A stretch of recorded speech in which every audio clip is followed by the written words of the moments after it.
I'm not allowed to say the world already. You want to know why? There's a book that proves that the world already. Why haven't you heard of this book? The Matrix will see to it that most of you do not watch this video until the end. And that is why the few will always rule the many. To understand the fact the world already concluded, you must first understand what a world is.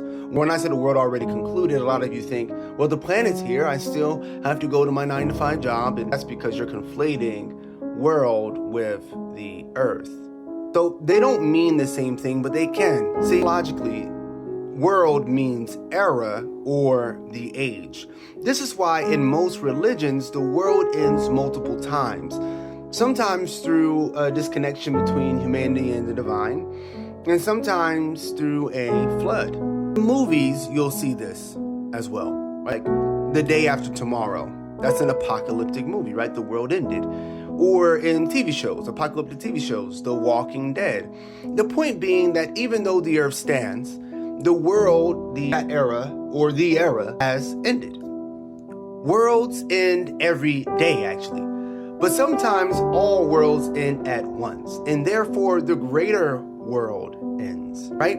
If right now a group of elites from a place you've never knew existed on Earth came to North and South America and wiped out somewhere between 90 and 99% of the population, would you call that an apocalypse? I'm talking about like right now. Maybe you live in Asia, and let's say a mysterious group comes and conquers the whole of Asia and pushes the spirit they worship as a god, and that god is backing them, and they're forcing it upon the people. What would you say then? Let's say that this small elite group, powered by this god of mercy and war, then enslaves the second largest continent, being Africa, then wipes out tribes and natives, right? What would you then say? Just to review, we have a small group of elites, backed by a spirit they worship as God that claims that they should have all of this. They wipe out 2 continents of humanity, like let's say North and South America. Y'all been wiped out through disease. They conquer Asia, so if you're in Asia, they conquered you, they got you. And they enslaved and conquered Africa, so y'all too. I mean, that's the whole world, is it not?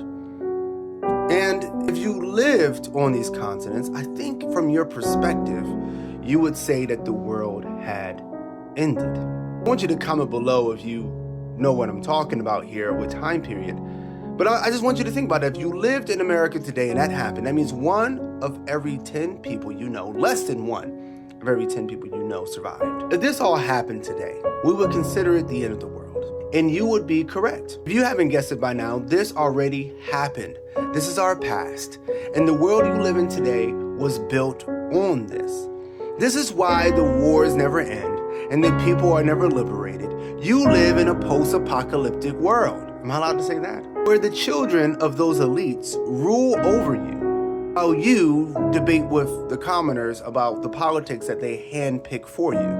Thanos once said, to paraphrase in here, I will destroy this world and build a new one with those who do not know what they have lost, but only what they have gained.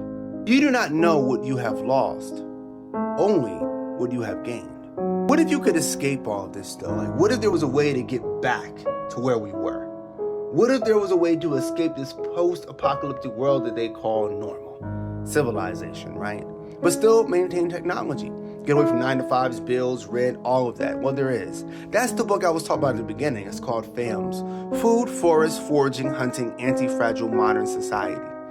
In the video, the audiobook, which is free and is in a link at the top of the page, that book goes way deeper into this than I just did now.